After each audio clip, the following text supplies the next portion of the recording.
দলীয় জোট যখন ফিনিশ, 20 দলীয় জোট যখন ফিনিশ,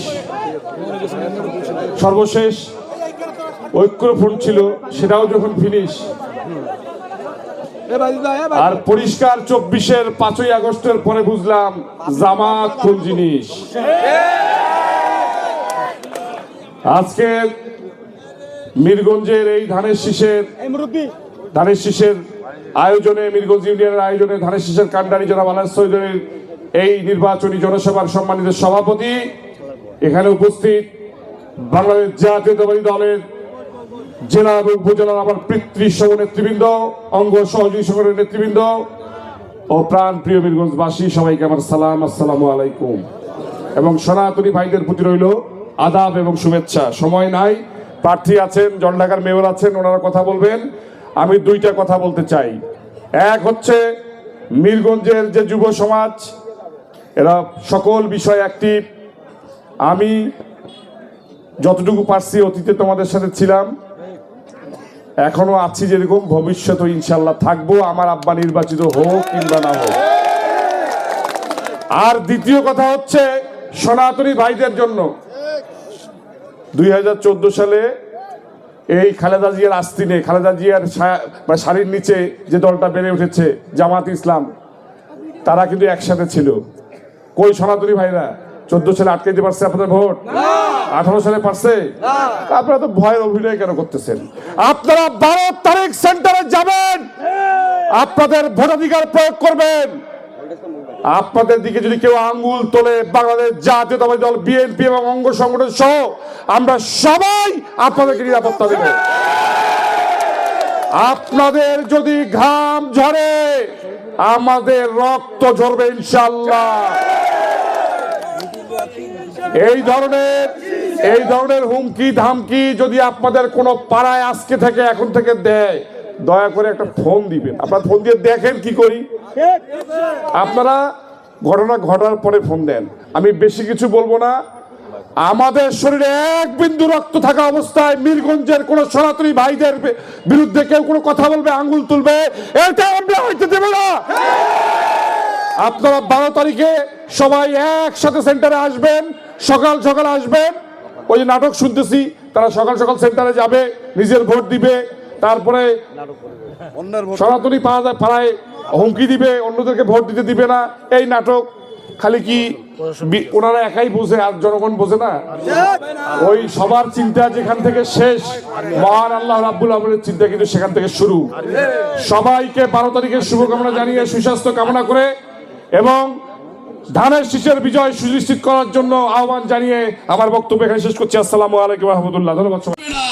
এই স্রোত তারা ঠেকাতে পারবে না, তাই তারা আজকে জালিয়াতি, শয়তানি, ভোট জালিয়াতি, তারা একটা মহিলাকে বোরকা পরে 3, 4, 5, 10টা ভোট দিতে পারে। আমাদের দায়িত্ব 12ই ফেব্রুয়ারি বৃহস্পতিবার সারাটি দিন আপনারা, আমরা বিএনপির নেতৃত্বে যারা আছেন এবং আপনারা যারা ভোটার আছেন, আমি বিশ্বাস করি আমরা যদি ওই 12ই ফেব্রুয়ারি বৃহস্পতিবার সঠিকভাবে দায়িত্ব কর্তব্য পালন করতে পারি, ওই 12ই ফেব্রুয়ারি এতক্ষণ হইতে হইতে ওই জামাত এই জলঢাকার থেকে ভেসে যাবে। ওই জামাতের জায়গা জলঢাকায় হবে না। সংগ্রামী সাথী বন্ধুগণ, আজকে বক্তব্য দেওয়ার সময় নয়। আজকে শুক্রবার, বৃহস্পতিবার এতক্ষণ হইতে হইতে আমরা এই গণজোয়ারের প্রতিফলন, আমরা এই ফসল দেখতে পারবো। আমি আবার বারবার একটি কথা আপনাদেরকে বলতে চাই, দায়িত্ব দায়িত্ব, কর্তব্য কর্তব্য। আমরা মূলত একটু অলস, আমরা মূলত একটু অবহেলা করতে জানি। এই অবহেলা, এই অলস আপনারা করবেন না। সংগ্রামী সাথী বন্ধুগণ, আমাদের প্রার্থী সৈয়দ ভাই সম্বন্ধে আপনারা বিস্তারিত জানেন। উনি দুইবার জলঢাকা নির্বাচনী এলাকার সাবেক উপজেলা চেয়ারম্যান ছিলেন। ওনার সম্বন্ধে আপনাদের বিস্তারিত জানা আছে।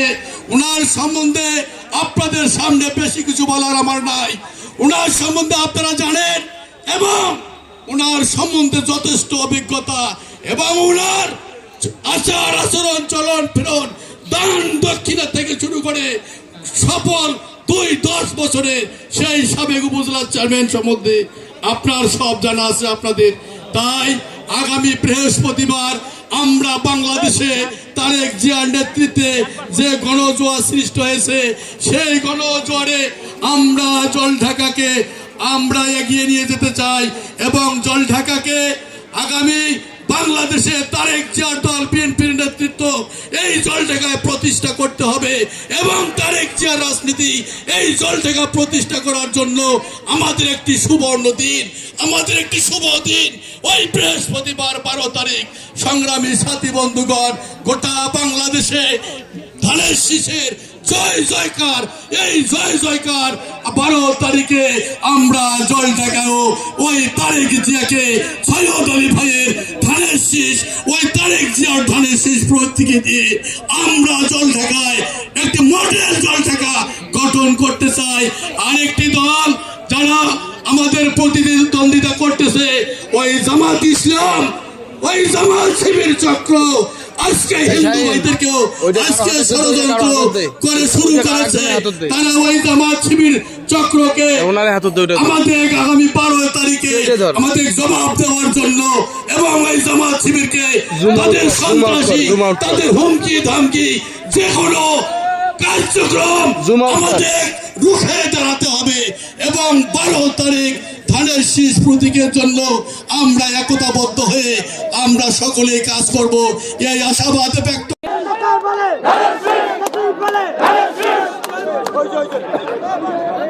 বিসমিল্লাহির রহমানির রহিম। আজকের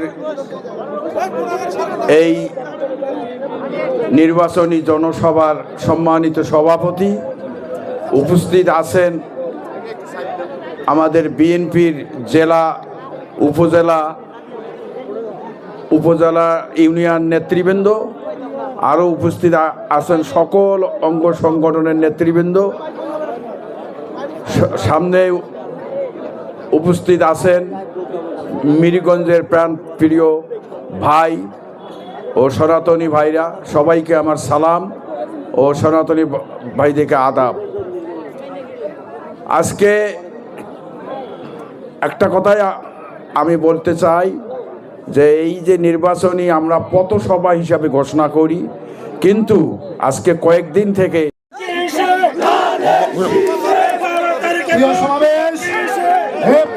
আপনাদের সামনে আজকে বিশাল নির্বাচনী পথসভায় সমাপনী বক্তব্য রাখবেন মিরগঞ্জ ইউনিয়ন বিএনপি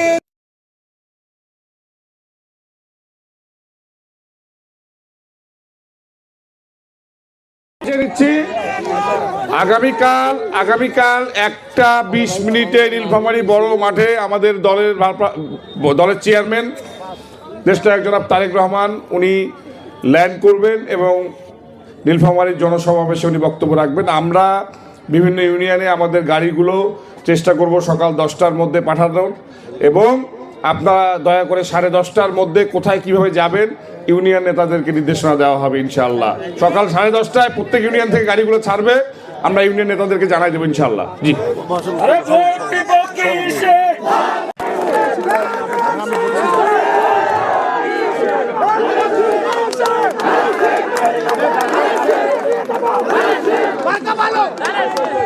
বিসমিল্লাহির রহমানির রহিম। আমার সংক্ষিপ্ত বক্তব্য শেষ করছি। বাংলাদেশ জিন্দাবাদ, শহীদ জামুল হক, খালেদা জিয়া জিন্দাবাদ।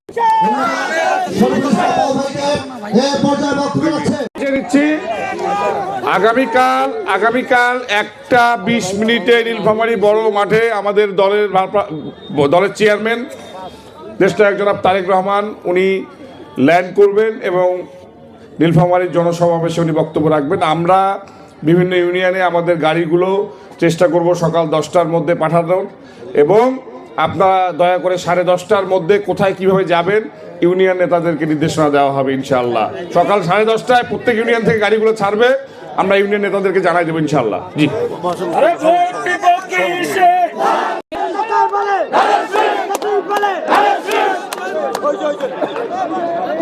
বিসমিল্লাহির রহমানির রহিম। আজকের এই নির্বাচনী জনসভার সম্মানিত সভাপতি, উপস্থিত আছেন আমাদের বিএনপির জেলা, উপজেলা ইউনিয়ন নেতৃবৃন্দ, আরও উপস্থিত আছেন সকল অঙ্গ সংগঠনের নেতৃবৃন্দ, সামনে উপস্থিত আছেন মিরিগঞ্জের প্রাণ প্রিয় ভাই ও সনাতনী ভাইরা, সবাইকে আমার সালাম ও সনাতনী ভাইদেরকে আদাব। আজকে একটা কথাই আমি বলতে চাই যে এই যে নির্বাচনী আমরা পথসভা হিসাবে ঘোষণা করি, কিন্তু আজকে কয়েকদিন থেকে সভা থাকে না। আল্লাহর রহমতে জনসভায় পরিবর্তন হয়ে যায়। কালকে কৈবাড়িতে জনসভা মানে এই পথসভা ছিল, ঠিক এইরকমই হয়েছে। পরশুদিন ছিল বোধহয় শোলমারি। তা সব জায়গায় আল্লাহর রহমতে যে লোকের যে সমাগম, তাতে কি মনে হয় আপনারা জানেন? এতেই আপনাদেরকে মনে করতে হবে যে ইনশাআল্লাহ এবার সারা দেশে ধানের শীষের বিজয় হবে। এটাই আপনাদেরকে মনে করতে হবে। তা আজকে মিরগঞ্জবাসী ভাইয়ের কাছে আমার কিছু কথা, সেটা হলো আপনারা এর আগে আমাকে 2 বার ভোট দিয়ে উপজেলা চেয়ারম্যান নির্বাচিত করেছেন এবং আমার যতটুক মনে পড়ে 2 বারেই আমি এই মিরগঞ্জ ইউনিয়নে ফার্স্ট হয়েছি। তা আমার আচ্ছা, এখন আমার কথা হলো, আমি কি আপনাদের চেয়ারম্যান হয়ে কি আমি আপনাদের কাজ করেছি? কিছু কাজ করছি কিছু, যদিও আমি ওই সময় ছিলাম বিরোধী দলের চেয়ারম্যান। আওয়ামী লীগ ক্ষমতায় ছিল, আমি ছিলাম বিরোধী দলের চেয়ারম্যান। এই মেয়রও ছিল বিরোধী দলের এবং আরও অন্য চেয়ারম্যান, আরও কয়েকজন চেয়ারম্যান, ইউনিয়ন চেয়ারম্যান ছিল বিরোধী দলের। তা যাই হোক, যতটুকু পারছি আপনাদের উপকার করতে না পারলেও হয়তো আমি কারো কোনো ক্ষতি করি নাই বা কারো কাছে কোনো মানে কি বলবো উৎকোষ, যেটা ঘুষ, এটা আমি নেই কারো কাছে।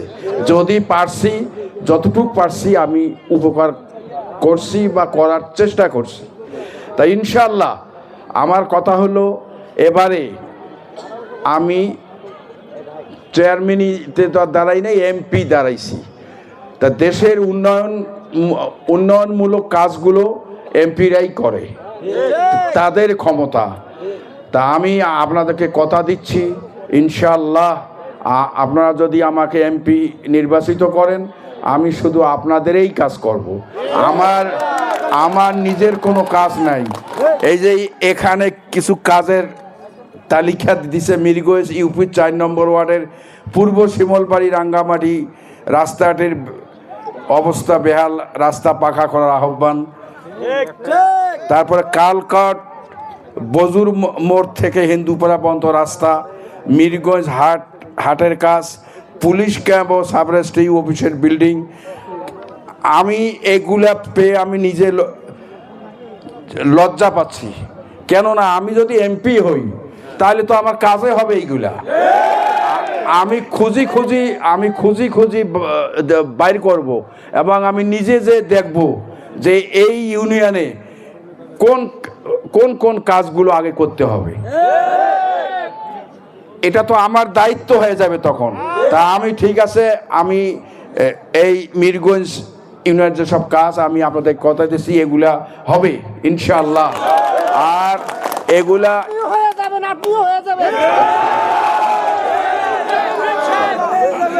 আচ্ছা, আমার কথা হলো, আপনারা আজকে এত স্বতঃস্ফূর্তভাবে আপনারা এখানে জমা হয়েছেন।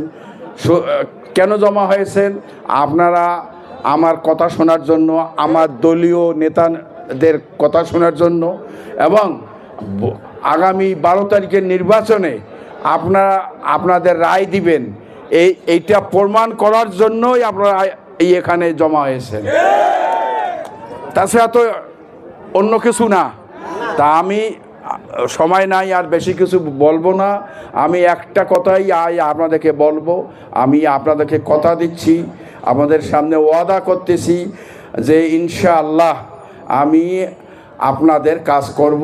আমি নির্বাচিত হলে আপনারা যদি ভোট দিয়ে 12 তারিখে ধানের শীষে ভোট দিয়ে এই তারেক জিয়ার মার্কা ধানের শীষ, আপনারা তো শুনলে অবাক হবেন, একটু আগে একটা ফোন আসছে আমার কাছে, আমি উঠে আমার ছেলের কাছে গেছি, তারেক জিয়ার এক স্টাফ আর কি আমাকে ফোন করছে যে আপনার আগামীকাল তারেক জিয়া নীলফামারী আসবে। এখন আমাদের এখানে কি কি দরকার সেইটা আজকেই আমাকে পাঠাইতে হবে। আমি তো এমপি হইনি এখনো, আজকেই পাঠাইতে হবে। হোয়াটসঅ্যাপে বললো যে আপনি হোয়াটসঅ্যাপে পাঠা দেন, কালকে যেহেতু উনি যাচ্ছে উনি ওটা দেখবে। তাহলে এতে বুঝেন যে বাংলাদেশ জাতীয়তাবাদী দল এই বিএনপির কাজ, মানে ক্ষমতায় গেলে তাদের কাজে হবে জনগণের উন্নয়ন করা। এই প্রমাণটা তো আপনাদের সামনে আমি দিলাম যে এই দলটাই এর আগে 3 বার ক্ষমতা এসেছে। আল্লাহ যদি 12 তারিখে আপনারা ভোট দিয়ে জিতান তাহলে আবার ক্ষমতায় আসবে, এবং এই দলের কাজই হইল মানুষের উন্নয়ন করা। তা ঠিক আছে, আমি আর আপনাদের কাছে বেশি কিছু বলবো না।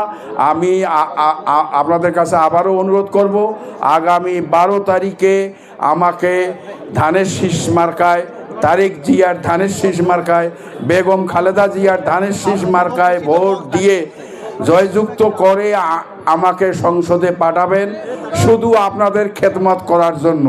আমি আপনাদের সেবক হিসাবে থাকব, এই আশাবাদ ব্যক্ত করে আমি সবাইকে আপনাদের ধন্যবাদ দিয়ে আপনাদের কাছে দোয়া চেয়ে আমি আমার বক্তব্য শেষ করছি। আসসালামু আলাইকুম।